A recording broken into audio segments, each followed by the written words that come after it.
Explain what it's like being, in a state like that just gets so much attention. You're probably tripping over candidates and reporters covering those candidates, I would imagine. The joke we make is that towards the end of the election, you can't swing a dead cat without taking out 2 or 3 candidates. I mean, you can't avoid bumping into presidential candidates. We were at a hotel a couple of weeks ago, and we literally ran into Asa Hutchinson.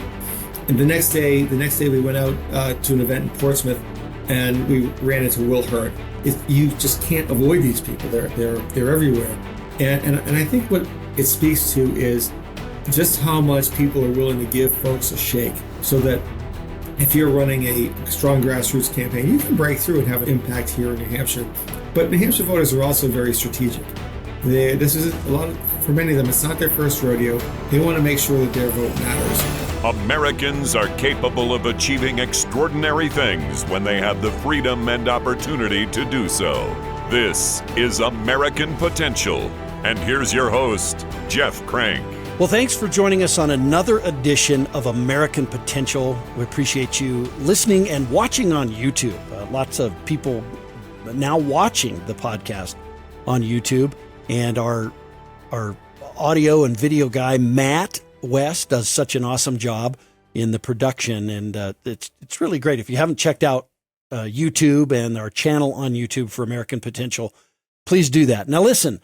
It's presidential primary time, and we did a previous episode with 3 state directors from Americans for Prosperity who live and work in the first 3 states that get to say who they believe is the best presidential candidate. Now, today we're going to focus on the state of New Hampshire, which is the first in the nation primary state. Do some residents get excited about the presidential primary season? Because they will have multiple opportunities to talk to presidential candidates face to face. How about the way Granite Staters, do they take this opportunity for granted? Do they show that by having one of the highest voter turnout rates in the country?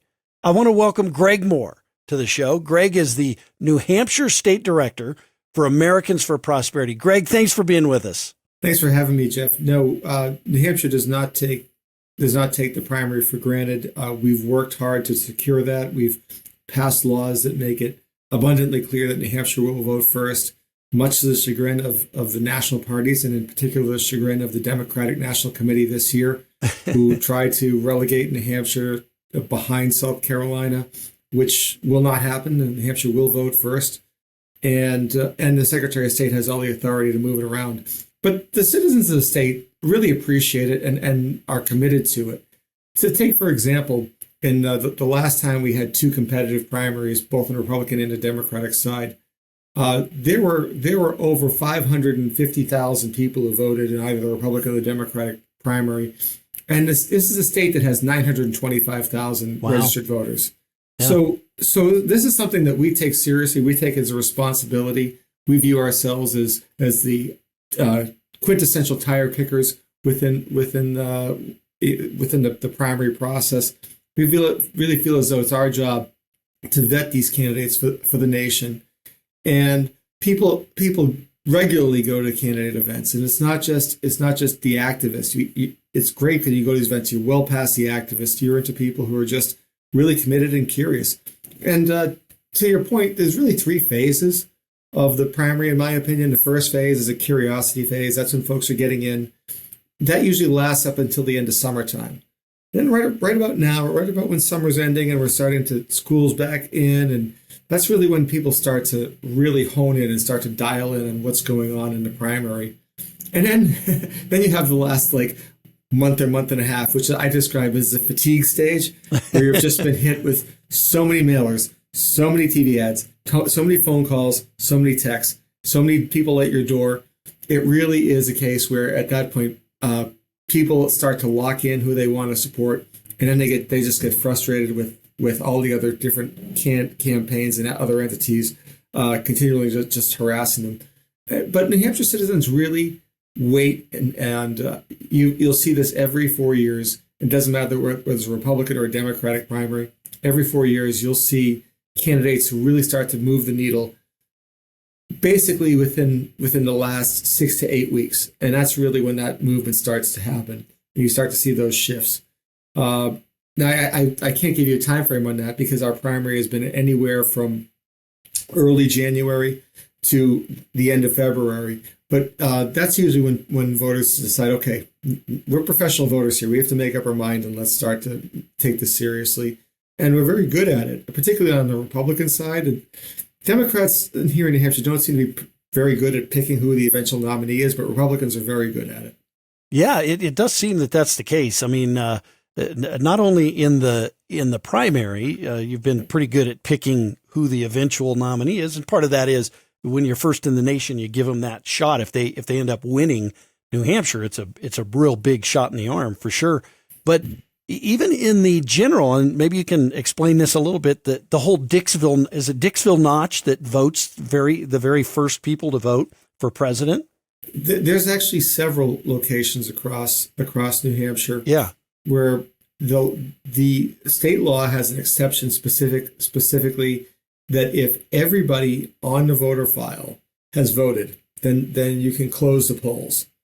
And in New Hampshire, the times when elections begin and end, the hours that they begin and end, are mostly set by the towns. They have to be open a certain amount of time, but the state law says that once everybody on every registered voter has voted, then the moderator can then end the election, and then you can do the count.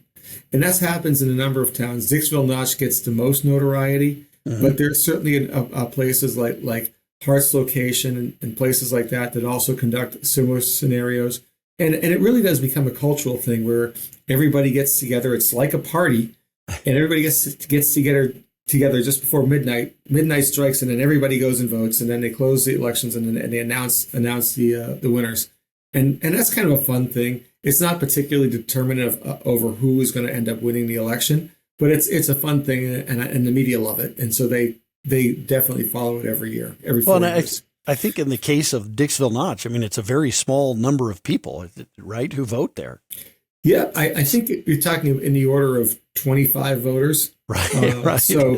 So again, it's too small a sample size to draw any conclusion. By the way, all the towns that do this, and there's about 4 or 5 of them, all of them are very, very small and in the northern part of the state, and which is more rural. And so I think it's important that these candidates.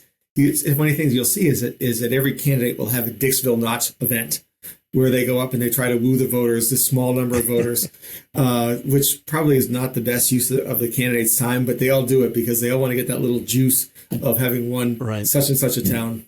Millsville is another one, and there, like I said, there's a handful of them. Yeah. So, and that's fascinating when you talk about that. So do most people, most people who are listening to this podcast don't live in a state like New Hampshire or Iowa or somewhere that gets a lot of presidential attention. Most Americans live in states that, frankly, in a lot of ways may not even matter in some of these contests because it's too late and the momentum's already pushed them. Explain what it's like being, in a state like that just gets so much attention. You're probably tripping over candidates and reporters covering those candidates, I would imagine. The joke we make is that towards the end of the election, you can't swing a dead cat without taking out 2 or 3 candidates. I mean, you can't avoid bumping into presidential candidates. We were at a hotel. We were at a hotel a couple of weeks ago, and we literally ran into Asa Hutchinson. And the next day we went out to an event in Portsmouth, and we ran into Will Hurd. You just can't avoid these people. They're everywhere.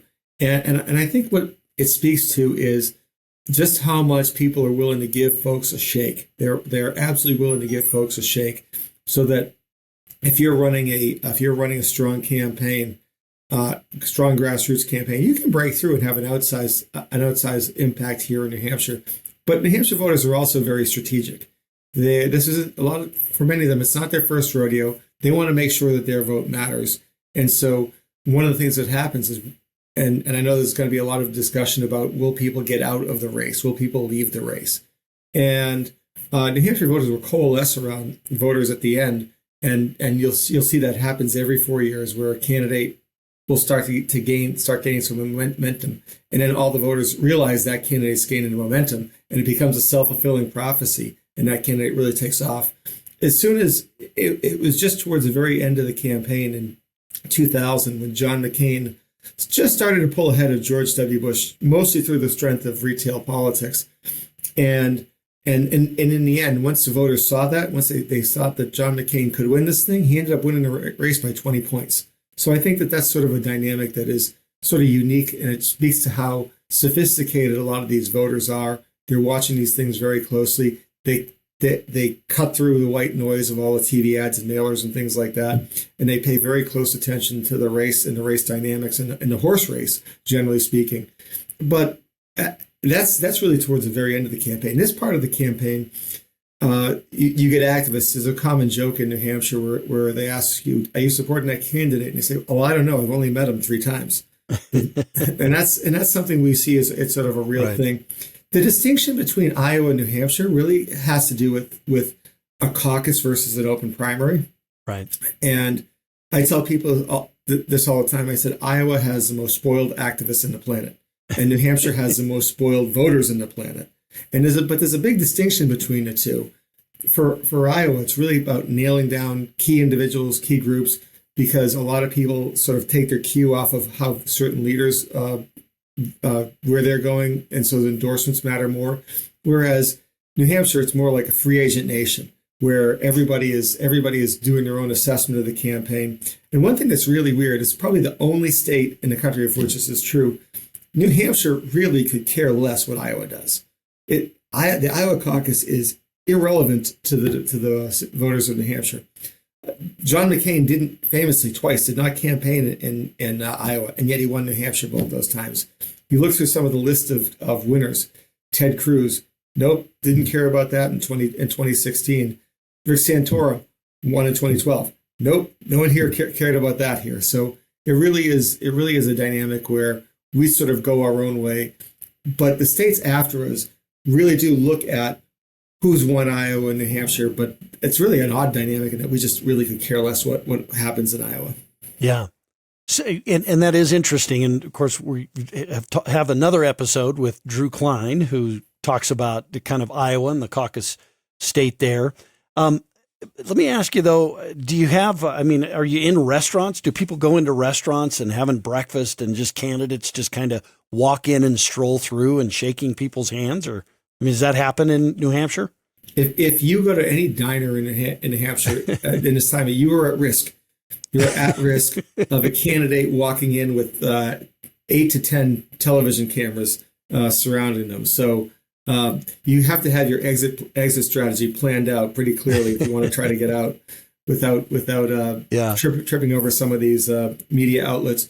But that's a great thing, and some people might get annoyed by it. We love it. We as a state, we love it. We take the primary very seriously, and ultimately, I think that it's reflected in how people want to have authentic conversations with these candidates, and we want to cut through all the noise, because you can get away with a lot of this high-powered rhetoric and talking points if you're just working with the media and buying a lot of ads in various forms.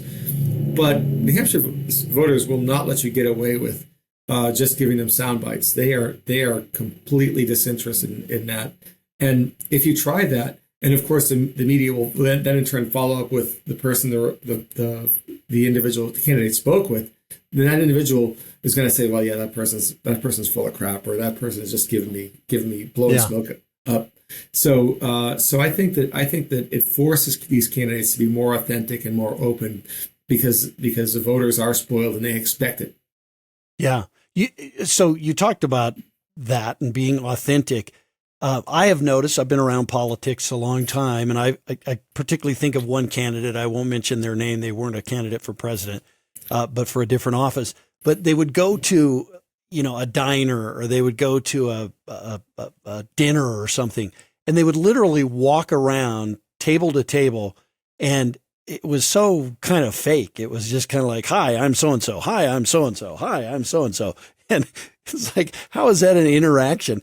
have you seen some candidates that are really kind of bad at the grassroots retail politics, even running for president, versus some that were really, really good? And maybe you can talk about some that were really good and really bad, past candidates for president. Right. No, I think that there are some people who've been fantastic at the retail. Former President Clinton absolutely did a phenomenal job in New Hampshire in '92. I've talked to a number of people who were up involved in the campaigns, and he would go night after night. He would go out just looking to go to as many cafes, diners, wherever he could go, where he could meet people, and go shake as many hands as he could. And he ended up finishing second, which everyone considered to be a huge upset. So he was outstanding at that. John McCain, with his who famously had his town halls, would do his town hall, and after he had finished his town hall, he would go look for a local place that was open, and just go there and shake hands and have authentic conversations. New Hampshire rewards those people. It rewards the folks who actually get in there and are willing to put in the hard work to actually meet the voters, understand their concerns, and really try to meet them where they are. Yeah. How about bad ones? Well, but was Bill Clinton walking around saying, "You don't know how much I feel your pain"? I mean, is that he was kind of just telling everybody how much pain he felt? Well, remember, this was right after the whole first scandal came out with him and everyone, the Jennifer Flowers situation. Oh, sure. And everyone had written him off for dead. And New Hampshire's really where he came back to life. Yeah. And that's where he picked up the nickname the Comeback Kid. That's right. So yes, there are some good candidates. There's also been some candidates who haven't been outstanding on the stump and really struggled and sort of fell apart. I'm thinking specifically about candidates who just people had a lot of hope for. Fred Thompson was one who, in 2008, a lot of people had high hopes for, and he just didn't seem to connect well with people. I remember going to several events in 2008 and meeting him with huge expectations, and watching them sort of fall flat as they did. I'll tell you what, someone like Joe Biden, when he campaigned here 3 times and never finished higher than 5th. So you look at someone like that and you say to yourself, okay, why wasn't he connecting? And I just think it's the fact that he wasn't able to sort of have that true retail gene. You can cover it over in other states. You can't do it here. You can't be just bad at retail and not be and think that you're going to be rewarded here. Yeah. Surprising that Fred Thompson wasn't, because he was an actor. And I guess after, Ronald Reagan was such a great communicator and he really did connect with people on an individual level. You would have kind of assumed that Fred Thompson could do that, but it sounds like he wasn't that great at the retail politics side of it. It was really striking because, like you, I had every expectation that he would be really strong in this area. Yeah. So it was to me, it was a case where I was just trying to understand what the disconnect was. There might have been other things going on. I remember Governor Perry, when he started campaigning here in 2012, he was a very personable guy.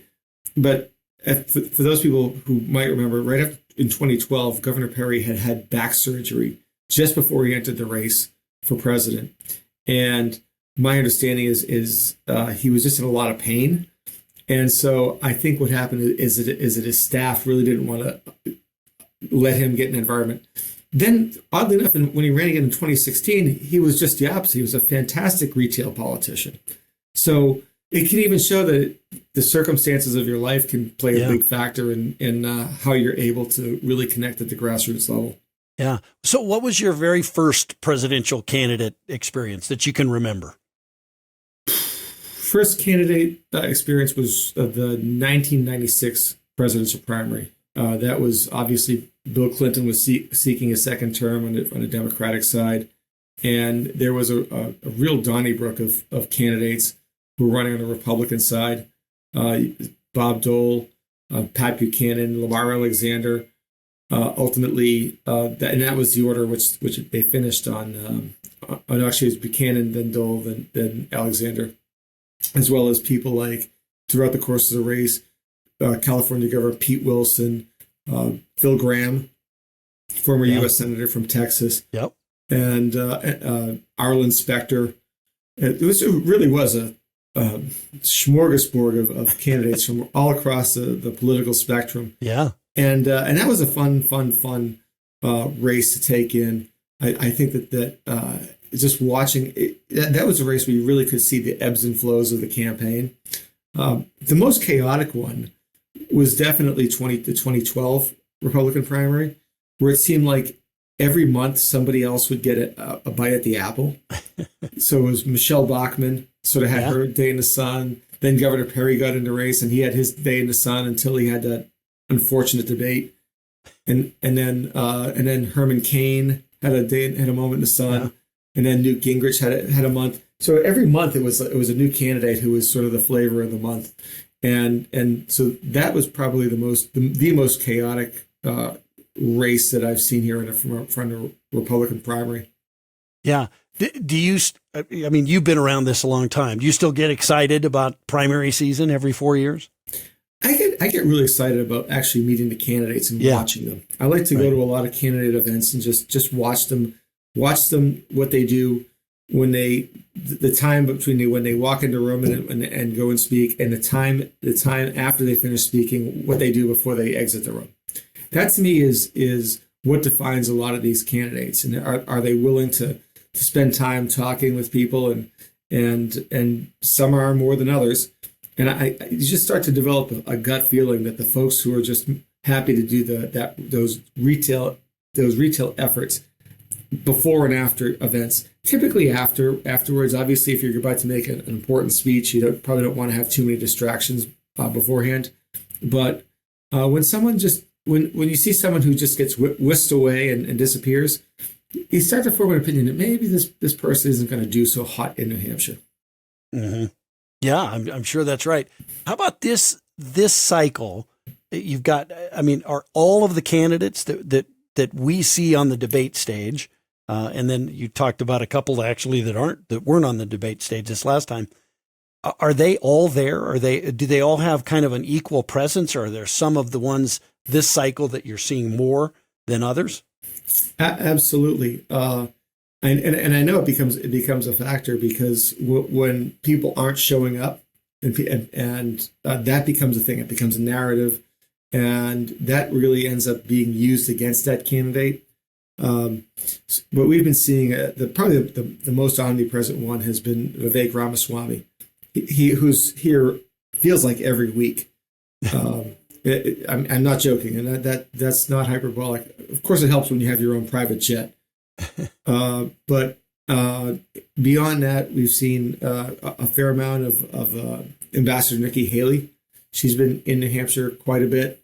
And then on the other end side of the scale, you have someone like, for example, Governor Christie, who has very infrequent visits to the state, and Governor DeSantis, who I think has a real opportunity because he has a phenomenal infrastructure here on the ground. But as we tape this, it's been over 7 weeks since the last time he's been in New Hampshire. Wow. And people see that. They take note of that, right? Absolutely. Now, the beauty is that you can turn that around anytime you want. You can completely reverse that and just start showing up regularly, and people will reward you for that. Yeah. And so for these folks running, it's an asset allocation thing, right? Because a lot of them have to spend a lot of time raising money. A lot of them have to spend a lot of time trying to figure out how much time they want to put into Iowa. They have to spend their time thinking about how much time they want to put into South Carolina. And I think that balancing all that is going to be one of the biggest challenges for every presidential candidate. But the activist here on the ground doesn't care about that. Right. They care about, are you showing up? Are you kissing the ring? Yeah. Well, and that presidents have been made by the decisions that they make in this. This is a chess game, right? And I think candidates have decided, well, I'm going to put all my eggs in New Hampshire. I'm going to put them all in Iowa. I'm going to put them all in South Carolina, whatever. And so they give up on another state and put it in that. And, maybe if different decisions were made in previous presidential elections, the nominees would have turned out differently. I mean, these really are big decisions that are being made by these campaigns about where they put their resources. That is 1,000% accurate. You just look through the years. Senator McCain said because of his position on ethanol subsidies, which was to oppose them, he said, "I'm not going to campaign in Iowa. I can't win over the farmers in Iowa because they're all so focused on getting ethanol and other farm subsidies." Mm-hmm. So he didn't campaign there. He made it abundantly clear. It was very publicly said, "I'm not campaigning in Iowa," and ultimately put all of his eggs in the New Hampshire basket, and that worked out well for him. And obviously, New Hampshire was thrilled with someone who was just campaigning here all the time, and definitely surprised George W. Bush in 2000, and then it once again surprised Mitt Romney in 2008. But allocating those resources is a critical aspect of campaign management, and trying to identify how you can sort of spread the wealth around is also critical as well. So you talked about earlier you talked about the phases to the primary season. Talk about those again. Give us a little more detail on what you say those phases are. Yeah. So the candidates start to get into the race. This was a very late year. A lot of the candidates didn't get in the race until Q2, but historically, a lot of them start to get in the race in Q1. And those candidates, that really begins what I call a curiosity phase, where you start to get a lot of the activists are the ones who will start going to their events just to see what's going on, trying to figure out these candidates, take the measure of them. And that phase usually goes through the summertime. A lot of people just in the summertime. New Hampshire's a beautiful state. There's a lot of stuff to do here in the summertime, and people take advantage of that. Showing up at political events is really not high on that list. But again, once we start getting into the fall, that's really, I think, when most folks start to say, okay, I need to start tuning into this. And you start to see events that might have brought 50 people. The same candidate will come 2 months later and say on October versus an August. And instead of 50 people, it's suddenly 150 people. And that it's also the word of mouth thing. I think that's highly, highly underrated. If you're putting together a strong campaign and you've got a good grassroots structure, the word of mouth piece really starts to drive a lot of this, where someone will go to an event and then they'll tell their coworkers or tell their neighbors, "Hey, I just saw so-and-so at this event. Did a great job. You should come next time." And then they drag their coworkers and their friends with them. And that's how it really starts to trickle down into the maybe less and less politically engaged, and starts to pull them in. And make no bones about it. This is something that we take seriously, the presidential primary. And I'll just put that in perspective. In 2016, the last competitive Republican primary here in New Hampshire, 285,000 people voted in the Republican primary. Compare that to the state primary, where we had an open seat governor's race and a competitive first congressional district. We only have 2 congressional districts here. Very competitive first congressional district primary. And we ended up having 116,000 people vote in the state primary. So 285,000 versus 116,000. So it really does show you how much lower into the sort of the politically engaged people who actually will go and vote in these primaries are. Yeah. You held watch parties for both debates in New Hampshire. What were some of the reactions from people who are at these watch parties, and sort of their reaction to both debate number 1 and debate number 2 of the Republican primary? Yeah. So one of the things I did before both of the watch parties is I asked by show of hands, how many folks have already committed to a candidate? How many folks were sure that they knew who they were voting for? And in both watch parties, one we had last week was in our smaller Portsmouth office. We had about 65 people. The one we had in Manchester was closer to 100 people. And in both instances, there were only about 4 or 5 hands that went up when I said who's got a candidate they're committed to. Then I asked, how many people here have narrowed it down to 2 or 3 candidates? And I would say the majority of the hands went up at that point. And then I asked how many people here are totally wide open. And again, it was a smattering in both, more so than the committed, but definitely people who are trying to figure this out. So our debate watch parties were not rah-rah sessions because we were filling it with the supporters of one candidate or the other. Right. It really was the people who were trying to understand these candidates and take the measure of them. And so I think that was really the most durable takeaway when in talking with people after both parties is that watching these people just process what they've heard and try to understand who they thought did the best. And that to me is what, obviously a function that AFP wants to do is we want to provide a forum where people get better understanding of these candidates.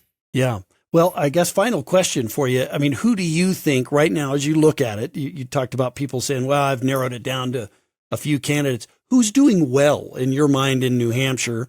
And maybe you have some who you don't think are doing well, but generally, who do you think is at least performing pretty well right now in New Hampshire? Well, obviously, former President Trump has a core of support. I would say that the support he has right now isn't enough to win the primary where he is right now. He's going to have to, if he's going to win the primary, he's going to have to grow his support from where he is at the moment. But certainly the 2 candidates who are spending a lot of time here, Vivek Ramaswamy and Ambassador Haley, they're seeing a benefit from that time they spent here, as well as Governor DeSantis, who has got a fantastic infrastructure. Probably the best campaign infrastructure in the state.